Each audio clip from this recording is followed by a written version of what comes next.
Hey everyone, today I'm coming to you with a review of the brand new Star Wars Black Series Sergeant Kreel, who is a part of the Wave 2 of the comics line / Legends line by Hasbro. I don't really know what to call this line, but I love this line. Do I though? I kind of just said that. I think this line is a necessary evil because majority of it is reuse, but we do get the opportunity to get a lot of figures we wouldn't normally get, so for that reason I am grateful. But this is Sergeant Kreel, who is a stormtrooper, one of the only stormtroopers, if not the only, to wield a lightsaber and be trained by Darth Vader. So, very interesting concept. I did some reading up about him, and he's a very interesting character. But without further ado, let's get into Sergeant Kreel's review.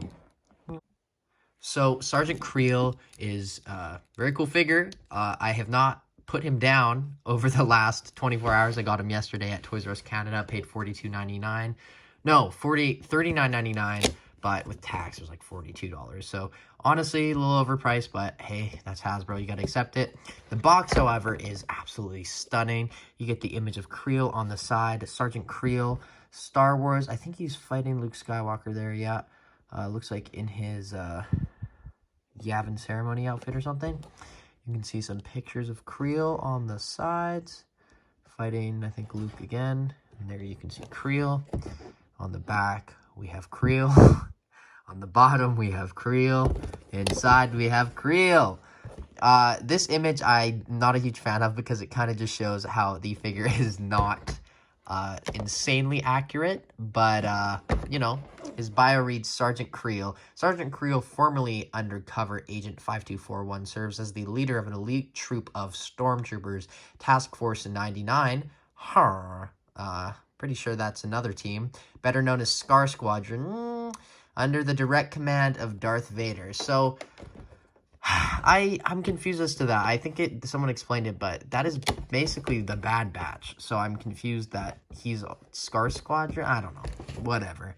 But the figure itself is, a lot of it is reuse, but a lot of it is new as well. So here we have a normal Stormtrooper, the newer one. This is the George Lucas Stormtrooper, but it's basically the same.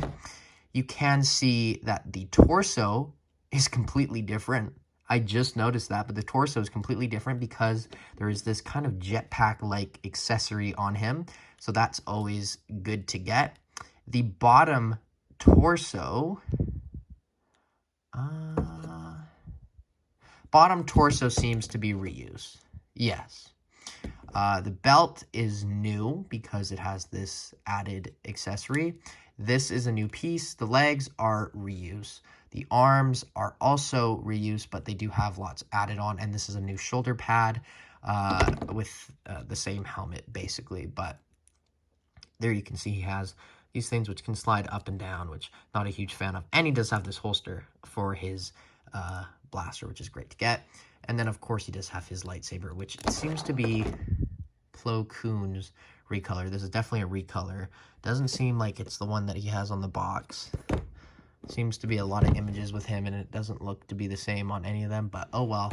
Not a huge deal. But yeah, I mean, you can see, I think this is a jetpack. Let me know in the comments below, though. You can see he has just a normal type Stormtrooper armor with a few added things. I get, like, covering the face, I get First Order vibes from this figure, which is certainly interesting. You can see, I don't know what this is. I think it might be like a comm device. Maybe how he talks to Vader or something.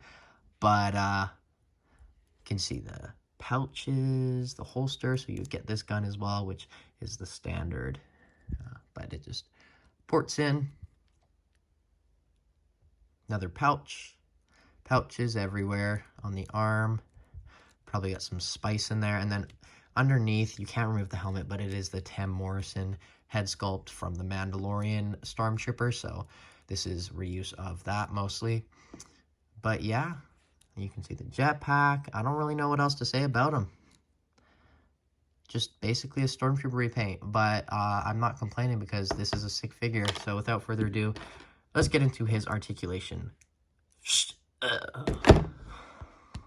So, articulation on Kreel is the basic Stormtrooper articulation, but maybe a few differences because of the new pieces. The head goes down that much, back that much, side, obviously the shoulder pad does get in the way, full 360. There is a neck joint under there that goes full 360. The arms go out that much. Bicep swivel, not bicep swivel, butterfly joints, which go out that much. And be careful because they do pop out and you want to put them back in, but they go out that much. He does have full 360 on his arms, which is great because the shoulder pads, I know it looks messed up right now, but they are on a swivel, so they can also go full 360. So just keep that in mind. Elbows going that much, so a little more than 90, great to get. Out that much, there's a swivel as well. Hands on this side goes up, down, full 360, so horizontal. This one's vertical, up, down, full 360. Ab crunch goes down that much, back that much, side, full 360. This does shift a little bit, same as the older Stormtroopers. Legs kick up that much, back that much, splits, upper thigh cut, double single jointed knees, which go in decent amount. You don't need anything more than that, in my opinion. Same on that side. And then they have a swivel as well. And then ankles go up, down, and ankle rocker pivot. That was very quick. So that's the articulation on Kreel.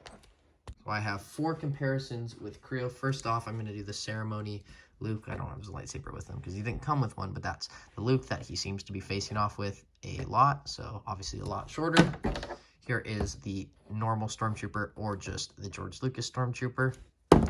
And here we have Vader, who takes a liking to Kreel because I think he said he was going to kill his whole squadron if he were to fail again. And then I think Vader trained him with a lightsaber, which is very interesting. Don't think Palpatine would have liked that. And then we have the recent Jedha Patrol Trooper, which I wish I would have gotten a lot more of. But oh well, Black Series doesn't seem to be slowing down, so I'm sure they're going to keep making Stormtroopers.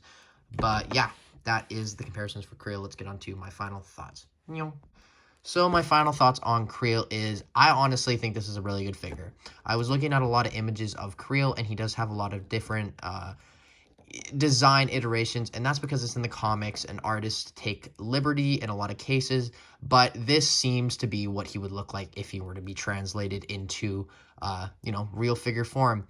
Obviously, it does have a lot of reuse, but it does have some new parts which are very much welcomed, especially in 2022 with, how much Hasbro loves to reuse. Cough, cough, Chrysanthemum. But, Chrysanthemum had some new things, but you know what I mean.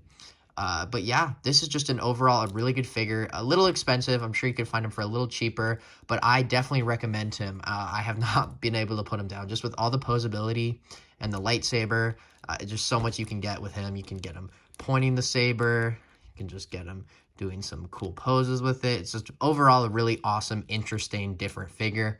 So I'm going to give him a 9 out of 10. I don't really have any complaints with him. Maybe a few extra patches or the little tiny things to make it more accurate. But like I said, this is the comic, so all the artists have different iterations. So you're not going to get the perfect version no matter what.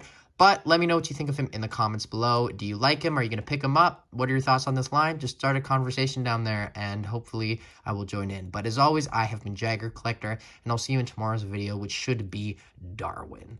Until then, I have, like I said, been Jagger Collector. Said it again. Like I said, I have been Jagger Collector. One more time, I have been Jagger Collector, and I will see you tomorrow in Darwin's review.